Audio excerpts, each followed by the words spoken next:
Fala pessoal, beleza? No vídeo de hoje nós vamos falar um pouco sobre estruturas condicionais. Então pessoal, o que são estruturas condicionais? Estruturas condicionais são estruturas que têm um caminho ou outro. Então, o resultado de uma expressão booleana que me retorna true para verdadeiro e falso, vou pegar aqui, falso para falso, false para falso, uma estrutura condicional ela vai pegar dois caminhos. Se for true, ela vai fazer uma coisa, se for falso, ela vai fazer outra. Então, basicamente, a gente representa isso por um diamante, por um losango, e nós temos aqui o caminho falso, então alguma coisa acontece ou não acontece, e nós temos aqui o caminho feliz, que é o caminho do true. Uma coisa acontece ou não acontece. Então, basicamente é isso. Então, por exemplo, nós temos aqui... Vou dar um exemplo aqui. Nós temos aqui uma condição que é se x mais 2 for igual a 7, então escreva... Então, vou colocar aqui um escreva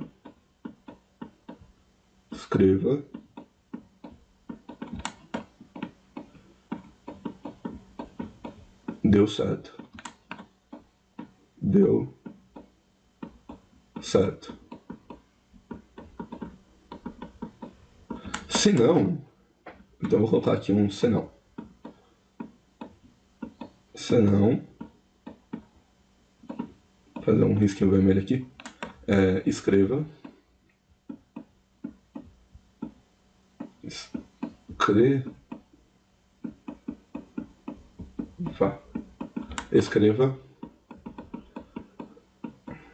deu errado. Beleza, então nós temos aqui uma estrutura condicional. Aqui faltou aqui faltou o C, então tem que ter o C aqui. Então C, x mais 2 foi igual a 7, escreva deu certo. Se não, escreva deu errado. Esse escreva seria o seu print no Java, ok? Então, por exemplo, se x foi igual a 3, eu vou fazer 3 mais 2 é igual a 5, é igual a 7? Não é, então eu tenho que escrever deu errado.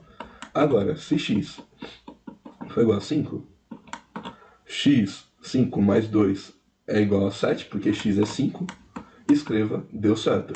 Então, essa é a forma de nós fazermos uma condição em lógica de programação. Nesse caso, eu usei o padrão aqui do Portugal, né? Mas na linguagem de programação Java e em outras linguagens como C Sharp, nós temos alguns operadores que nos permitem fazer esse tipo de operação. Claro que não tem só esses, tá? E quais são eles? Nós temos aqui o if, então, if, nós temos o else.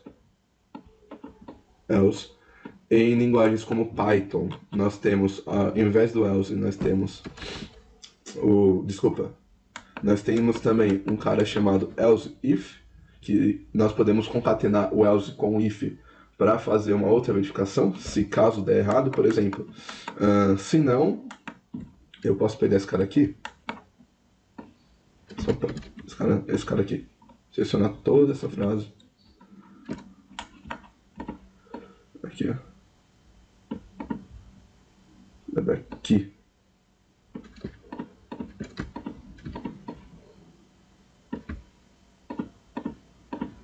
Eu posso fazer isso daqui, pessoal. Opa. Beleza. Tá difícil aqui, peraí. Então eu posso fazer simplesmente um senão aqui, por exemplo, e eu posso vir aqui e fazer um outro if. Um outro C, né, na verdade. C. Vamos colocar aqui x for maior que 3. Eu posso colocar aqui um escreva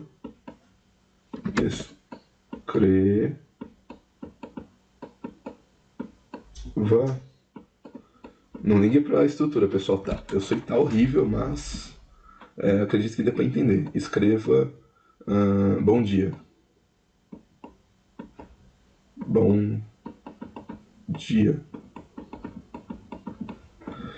E aí eu posso muito bem colocar depois um else aqui, um senão, bem aqui embaixo.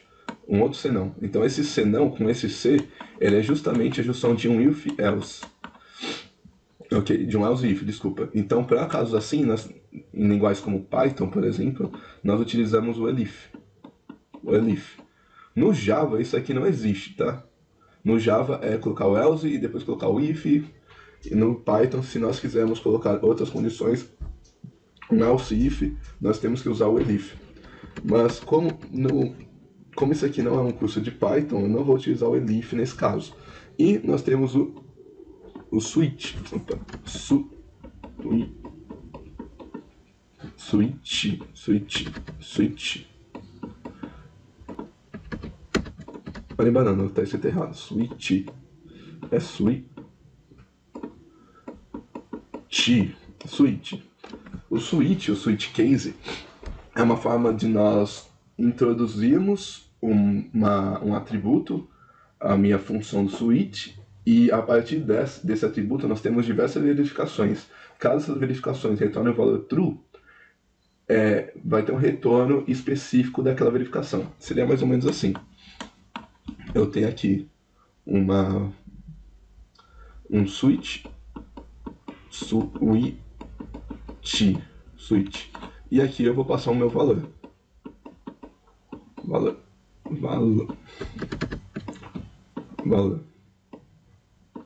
Beleza, e aqui eu tenho um case. Case 2. Eu tenho 2 pontos, uma expressão aqui e um break. Para parar o meu case. Break. Ok, e eu tenho também uma opção que é default.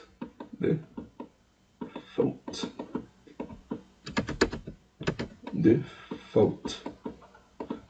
E aqui eu tenho também uma expressão. E eu tenho um break aqui. Break.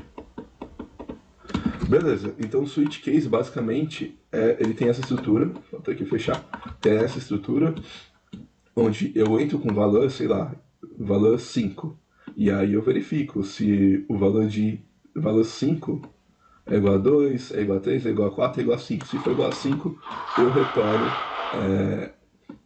eu retorno alguma coisa que possa ter nessa expressão. Por exemplo, aqui em valor, em vez de ser valor, aqui é x. E eu falo que x é igual a 2. Então ele verifica. X é igual a 2? Então se x é igual a 2, é true. E ele retorna a expressão que eu escrevi aqui. Então basicamente esse é o switch. E nós temos esses 3 operadores condicionais em Java. Ok? Então acho que depois dessa explicação eu posso ir para o código. Então bora lá. Galera, aqui nós vamos fazer o seguinte.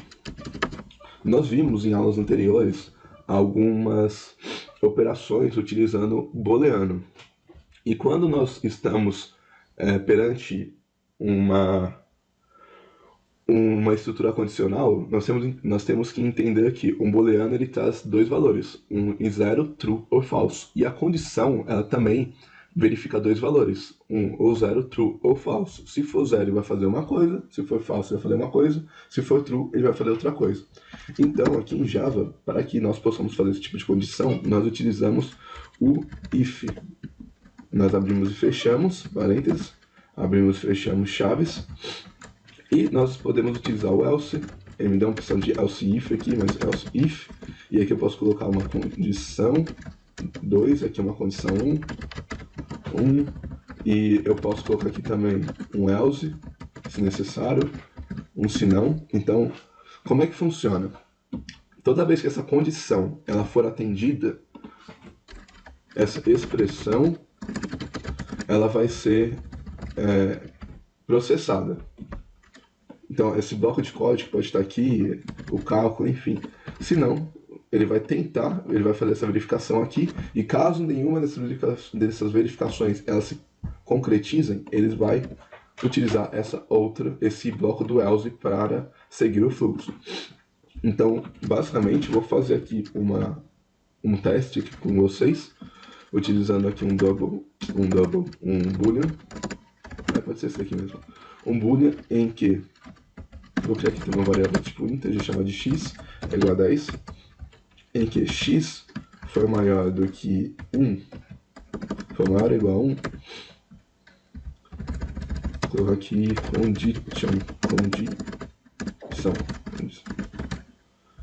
condição, recebe x é maior ou igual a 1. E aí, essa condição específica, eu vou jogar ela aqui. Então, dentro do if, nós colocamos condições booleanas. Ok? E aqui, eu vou simplesmente printar solve, bom dia. Então, eu vou colocar assim, horas. E aqui, colocar horário. E aí, eu vou perguntar se horário for maior do que 6. Significa que tá de dia. Então é de manhã, então ele tem que me dar um bom dia aqui. Então, horas, acho que fica muito ruim esse aqui, acho que é o contrário. Horas. Assim, aqui, horário. Beleza, dessa forma eu acho melhor. Eu tenho as horas e eu tenho o meu horário. E aí, aqui em horário, se for maior do que 6, ele vai falar bom dia. Aí eu vou perguntar para ele o seguinte também. Se horário for maior do que 12, horas. Se as minhas horas forem maiores do que 12, eu vou escrever aqui boa tarde. E se não for nada disso, eu vou escrever aqui boa noite. Então, dessa forma, eu tenho aqui uma estrutura de if, com ifs encadeados, e um else no final. Toda vez que a gente tem essa estrutura, else, if, e aqui outro else, if, a gente chama de estrutura de ifs encadeados, tá? Vamos rodar.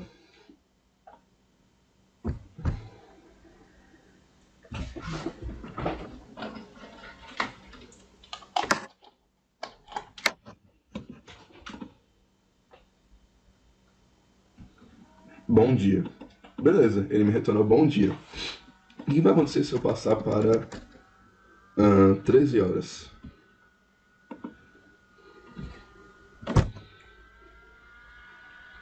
Bom dia. Pessoal, temos aqui um erro de código. Mas eu quis que esse erro acontecesse de forma proposital. Por quê? Porque nós temos que, muitas das vezes, modificar nossa estrutura booleana para que ela atenda todos os requisitos do nosso if, né, da nossa estrutura condicional. Então, nesse caso, por que ele deu true, Léo, se aqui está falando 12 horas? Basicamente, porque aqui também está true. Qualquer horário maior que 6. Então, concorda comigo que 13 é maior que 6? Então, ele caiu aqui nesse if. Vamos ver? Vamos debugar o código. Eu sei que eu não ensinei ainda debug, mas vou debugar aqui, nesse momento, e para explicar para vocês. Mas, basicamente, debug é uma forma que eu possa verificar linha a linha do meu código para ver o que está acontecendo. Então, aqui no Java, eu clico aqui nas linhas, vai formar essa bolinha, que a gente chama de breakpoint, e aí eu falo para ele onde que eu quero que a minha estrutura pare. Então, toda vez que eu boto um breakpoint, vou parar aqui a aplicação, vou colocar um breakpoint aqui no if. Vou debugar, e aí ele veio para cá. Por quê? Porque eu disse para ele que eu queria que ele começasse o debug a partir daqui. E aí eu posso ir andando linha por linha, através desses comandos. Então eu tenho no F8 step over, ou clicando aqui, F7 step into, e step out, e com Alt F9 run to cursor. No caso, eu utilizo mais esses três. Então, no caso, step over, geralmente eu vou pular para a linha de baixo. Tá, geralmente não, eu pulo para a linha de baixo, desculpa. Mas esse step into eu consigo entrar dentro da minha função. Por exemplo, ele não permite aqui, mas eu conseguiria entrar dentro do SysOutPrint, por exemplo. Deixa eu ver se eu consigo pegar aqui. Não está permitido, mas em alguns casos eu consigo entrar dentro de uma função que eu preciso debugar lá dentro do meu código, fazer verificações mais internas, eu utilizo o step into. No caso de linha por linha, o step over. E para sair, imagina que eu esteja dentro de uma função, por exemplo, eu entrei dentro aqui do println, aqui, vou ver se ele permite botar o debug aqui, só para nós podermos ver. Vamos ver se ele deixa. Pronto, ele veio para cá. Então, imagine que eu estou aqui internamente. Quando eu clico em Step Out, eu volto a um passo atrás no meu código. Então, eu volto para a tela anterior de debug. Ok?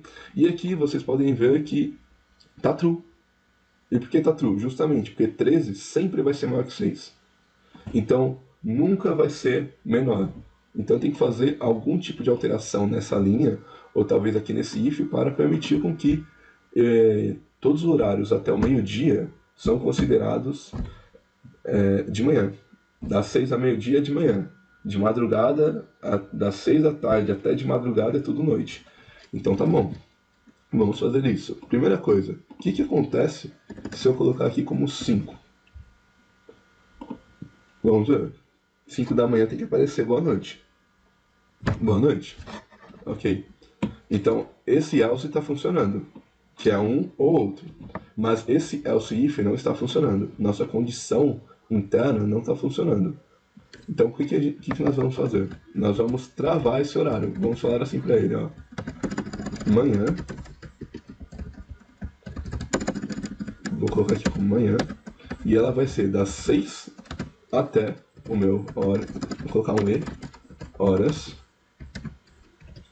Menos 12. Então, assim, eu estou falando que todo horário que seja maior que 6 e menor que 12 é de manhã. E todo horário, eu vou colocar aqui também para ficar bonitinho, todo horário tarde, que seja horas maior ou igual a 12 e horas menor ou igual a 6 a 18, significa que está de tarde. Então, dessa forma, eu consigo atender a minha expressão booleana. E aqui está 5 horas, vamos verificar, ele tem que mostrar a noite. Boa noite. Se eu colocar aqui como sendo 9 horas da manhã, ele tem que mostrar bom dia. Bom dia. E colocando aqui como 13. Boa tarde. Olha, já funcionou. Então, se eu colocar aqui dizendo 20 horas na minha variável, ele tem que mostrar boa noite. Então, funcionou. Então vejam que eu tenho estruturas booleanas, então eu tenho expressões booleanas bem aqui, que a partir dessas expressões eu consigo tomar um caminho ou outro. Eu consigo verificar também uma expressão depois de um outro if, dentro de um else. Ah, Léo, e se você só usar if e else, como que fica?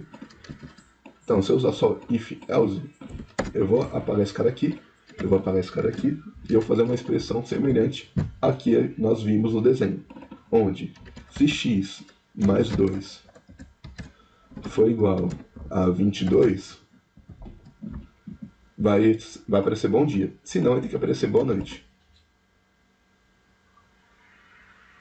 Vamos ver? Bom dia. Tá, e se eu mudar para 21? 21, ok. O que vai acontecer?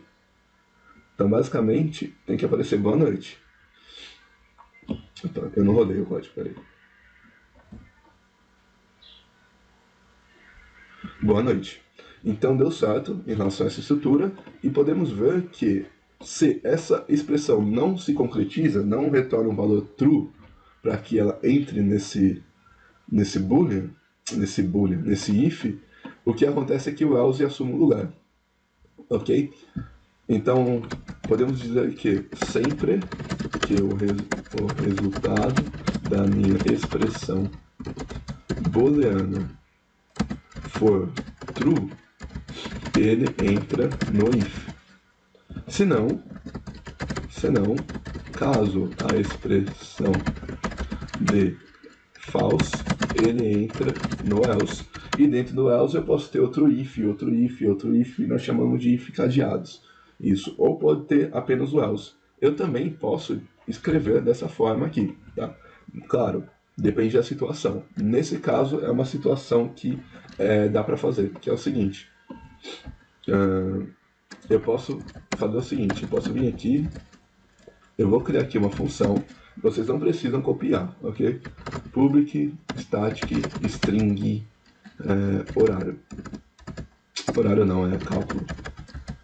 Cálculo, isso. E aqui eu vou receber um valor, integer valor, e eu vou fazer o seguinte. Se valor mais 2 for igual a 22, returne bom dia. E aí eu poderia aqui ter um else, nesse caso específico. Else, então returne boa noite. Mas no caso do return, ele é um pouco diferente, por quê? Porque uma vez que eu tenho return, ele não continua o código, ele não continua o fluxo linear do código. Chamamos de estrutura sequencial. E aí, basicamente, eu posso simplesmente tirar esse cara daqui, colocar um solve, cálculo x. Isso funciona, tá? Então aqui vai dar boa noite. E se eu mudar para 22, dá 20 dá bom dia. Ah, não, mas na estrutura anterior, se funcionou na estrutura anterior, por que você não tirou o else e manteve o sysout_print fora da linha? Por causa do seguinte, foi uma forma de mostrar para vocês o funcionamento do if com return aqui. Se eu manter dessa forma, ele vai mostrar bom dia, boa noite. Vamos ver? Aqui vai te mostrar só boa noite. Primeiramente, só boa noite. Mas quando eu fazer esse if passar no true, olha o que vai acontecer. Bom dia, boa noite. Por que, Léo? Por causa da estrutura sequencial. Como eu não estou retornando nada, não estou tendo nenhum tipo de parada, condição que faça não aparecer esse boa noite, ele acaba aparecendo. Pense comigo. Aqui nesse if, ele está x mais 2 igual a 22. Se esse if for true, ele vai para essa linha e vai dar bom dia. Vai sair do if e vai vir para essa linha. Boa noite. Não tem um else. Não tem um else if para travar essa sequência. Ele simplesmente vem para essa linha. Então chamamos esse fluxo linear de estrutura sequencial. Estrutura sequencial. Então ele segue uma sequência de cima para baixo. O código vem daqui, depois ele vem para cá, verifica se ele vai entrar no if, sai do if e executa essa linha. Por isso que eu acabei mostrando aqui o comportamento do if com return para vocês. Justamente porque ali isso não acontece. Claro, como eu falei, depende do caso específico. Que caso específico?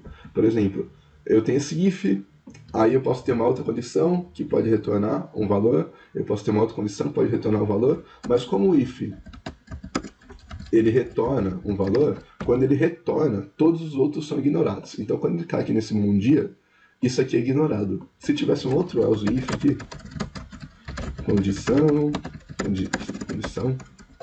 e aqui tivesse um return de algo, e ele parasse bem aqui, esse bom dia seria ignorado. Se esse aqui entrasse, esse else if seria ignorado e esse return também seria ignorado. Então o return, toda vez que ele é acionado, tudo que está abaixo dele é ignorado. Ok? Diferente de um sysout_print normal. Então nesse caso que eu voltei o else, como nós podemos ver que essa expressão vai dar falso, ele vai vir como boa noite. Mas se fosse o contrário, seria bom dia. Olha lá. 21, ele não vai entrar dentro do if, ele veio para o else diretamente. Mostrou. Opa, vou tirar esse cara daqui. Beleza. Pronto, mostrou. Boa noite. Então, essa é a estrutura condicional. Vai para um lado ou vai para o outro. Ok? Com relação ao switch, vamos fazer aqui um teste aqui com ele. Vamos ver aqui, switch. Vou passar aqui o x. e vou colocar o case. O case, pessoal, é o seguinte, ele vai verificar o valor de x. Então, case x. Então, aqui no case, ele verifica o valor de x. Em que sentido ele verifica esse valor? Verifica exatamente no mesmo tipo que vem pelo switch. Vou dar um exemplo. Se está vindo tipo integer, eu tenho que fazer um case 21. Aqui. E aí, eu tenho um break. Aí eu tenho um case 22. E aí eu tenho um break aqui. E assim sucessivamente. Depois eu tenho um default. Bem aqui. Tem um break. Então, nesse caso específico, se o x está vindo como integer, os cases eles também precisam ser integer. Ah, Léo, eu quero fazer uma condicional. Não, o próprio Java ele não permite. Se eu fazer aqui x mais 2 é igual a 22, olha lá, ele reclama. Eu posso colocar entre parênteses aqui, fazer o que for, ele fala, ó, requer o tipo integer, mas vocês estão providenciando o tipo booleano. Então eu não consigo verificar aqui esse tipo de coisa. Esse tipo de informação, ok? Nem se eu fazer um tipo ternário, que é o que eu vou mostrar para vocês logo em seguida, que é eu vim aqui e colocar um valor para retornar para ele. Ele não permite. Olha lá. Ele fala que é preciso criar uma constante, né? No caso, colocar esses valores aqui em algum lugar para que ele possa fazer a verificação do tipo inteiro. Então, no caso aqui, eu vou colocar 25, 21. Então, pelo fato desses valores serem inteiros, e o tipo que está entrando no switch é um tipo inteiro, ele acaba permitindo. E aqui eu vou fazer um solve. Vou escrever aqui sol 25. E aqui solve sol 21. E no break vou colocar aqui sol 0. Beleza? Então, se nós executarmos, no caso do switch eu não preciso chamar ele como uma função. Ó, sol 21. Se eu passar um valor diferente, 22, vamos ver o que vai acontecer. Olha só. Sol 0. Então, se for um valor diferente desses que estão em destaques aqui na seleção do switch, ele cai no default. E aí ele retorna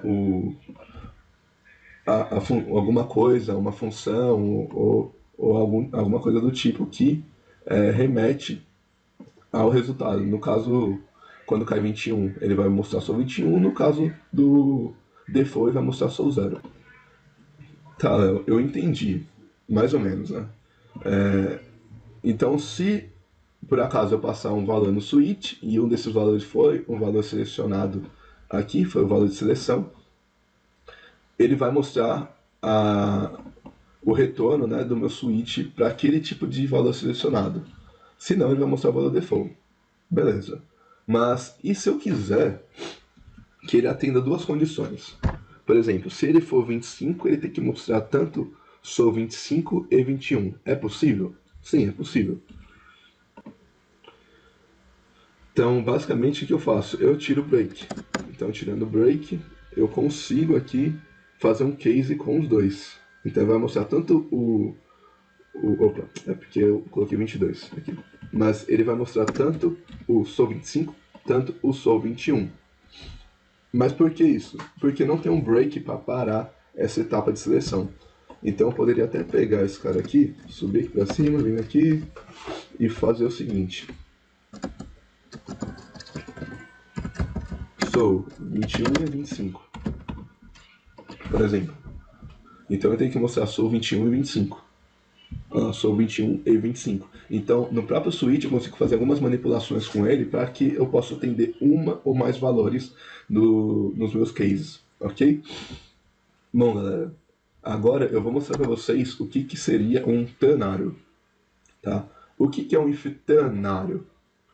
Um if ternário, pessoal, é um if alinhado não, inline. Então, o if ternário é um if inline que vai me retornar um valor true ou falso.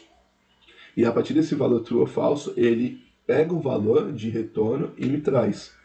Então, seria mais ou menos assim. Eu tenho a minha expressão booleana. Aí eu tenho um ponto, uma interrogação. Eu tenho o retorno 1.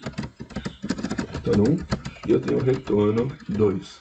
Eu também posso fazer o seguinte, no retorno 2 eu posso colocar uma expressão booleana também. E aí eu sigo o mesmo conceito, ó. Ponto de interrogação, retorno, vou colocar 3, retorno 4, bem aqui. E aí, ele pede também um retorno do meu anterior. Do meu anterior não. Esse daqui vai ser o retorno padrão, esse. Então eu consigo fazer alinhamentos de ifs dessa forma. Então retorno 1, aí eu vou ter aqui o retorno 2, né, no caso. O retorno 3 aqui. E assim eu ia alinhando resultados. Resultado de expressões booleanas, talvez infinitamente. Tem casos aí que eu já peguei de pessoas que colocavam isso daqui dentro de um if, alinhado com várias expressões e chamando APIs e retornava um único valor. Doideira, para debugar era horrível. Mas vamos lá, como é que funciona? Vamos fazer algo mais básico e depois vamos seguir para algo mais avançado aí. Avançado eu estou dizendo no quesito de ter vários ternários um junto do outro. Então aqui eu vou fazer o seguinte, eu vou retornar um integer, então o integer eu vou chamar de valor, vai receber x mais 2 é igual a 27. Se for igual a 27, então me retorne o valor 30. Ou me retorne x mais 5, que vai dar 30. Se não, me retorne x menos 5, que vai dar 20. Vamos printar o valor aqui.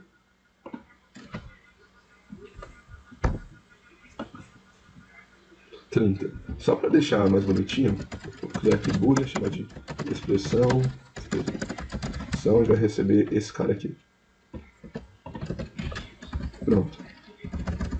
Expressão. Beleza. Então quando eu rodo, ele me retorna 30. Por quê? Porque justamente x mais 2 é igual a 27. Ponto. Agora, se eu fazer aqui x igual a 20, qual vai ser o resultado? Se fosse true, seria 25. Se for falso, é 15. Olha lá, deu certo. Então me retornou 15, que é justamente o valor de x menos 5. Agora, eu posso colocar uma outra condicional aqui. Então eu vou criar aqui um boolean expressão 2. Vai receber x, se x dividido por... Se x mod 2 for igual a 1, isso significa que ele é um valor ímpar. Então vou pegar aqui expressão 2 e eu vou fazer o seguinte, vou colocar aqui um ponto de interrogação, como eu tinha dito, e aí eu vou falar que essa expressão ela vai me retornar um valor, se ele for ímpar, eu vou querer o próprio valor de x. Se ele for par, eu vou querer x menos 3. Pronto. Então, quando eu rodar essa aplicação, ele me retorna 17. Por quê? Porque x mod 2 não é ímpar. 20 não é um valor ímpar, 20 é um valor par. E a expressão x mod 2 igual a 1 significa que eu estou verificando se esse valor é ímpar. E como ele não é, ele vai pegar o valor de x e vai subtrair menos 3. Então vamos lá. Primeira coisa que ele faz. Ele verifica se x mais 2 é igual a 27. Se for, ele vai retornar x mais 5. Se não, ele vai verificar se x é um valor ímpar. Se for, ele retorna o valor de x. Se não, ele retorna o valor de x menos 3. Então, tudo isso funciona. Se eu colocar aqui 25, ele vai retornar 30, que é x mais 5. Se eu colocar aqui 23, que é um valor ímpar, ele vai retornar 23, que é o valor de x. Correto? E se eu colocar aqui 22, que é um valor par, ele vai me retornar 22 menos 3 é 19. Aqui, 19. Essa expressão booleana, pessoal, essa expressão ternária, ela é equivalente a isso daqui. Se a expressão, que no caso é x mais 2 igual a 27. Coloquei aqui um solf x mais 5. Se não, aí ele faz o seguinte, se a expressão 2,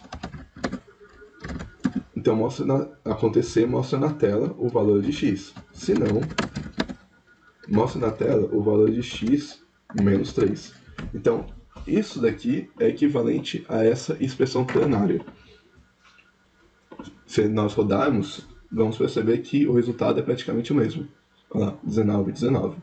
Tem pessoas que gostam de trabalhar com esse tipo de expressão. Tem pessoas que gostam de trabalhar com if e else, com essa condição ternária, e tem pessoas que gostam de trabalhar com if e else dessa forma. O que eu digo? Se você trabalha com if e else, tenta não deixar de dessa forma, sabe? Aninhados, else if, else if, else if, porque isso é uma má prática de código e dá para perceber que você não entendeu que existem outras formas melhores de organizar, de fazer condições de código que não seja apenas else if assim. Por exemplo, se eu tenho uma condição em que é apenas uma única condição com vários e, então por exemplo, x se for igual a 5, e x dividido por 2, foi mal. Se x mais 5 for igual a 30, e x dividido por 2 é igual a 10, é igual a 10 não, porque vai somar com 30, esse valor é um 25, 25 dividido por 2 é 14.5. 14.5 ou o valor de y é igual a 0, então faça isso. Aí se você tiver um if dessa forma aqui, e ele for um if único, é interessante que você utilize, por exemplo, um ternário, tá? Ou talvez, se não for interessante para você, se utilizar um ternário desde que você tenha um if encadeado com os outros ifs, você acha melhor separar isso, ter funções que retornam o valor booleano, vai de cada um, mas assim, não é uma muito boa prática você ficar fazendo encadeações de if. Você tem um outro else if aqui, aí você vem aqui e verifica um outro else if. Isso não é uma boa, pessoal. Não é visto com bons olhos e acredito até mesmo para debugar fica bem ruim. Ok? Então, pessoal, era isso, tá? Nós passamos aqui por uma explicação base de o que é o if, como é que ele funciona, um pouco de código, aqui tanto do if, switch case e ternário. E é isso, pessoal. Bom, valeu, falou e até a próxima aula.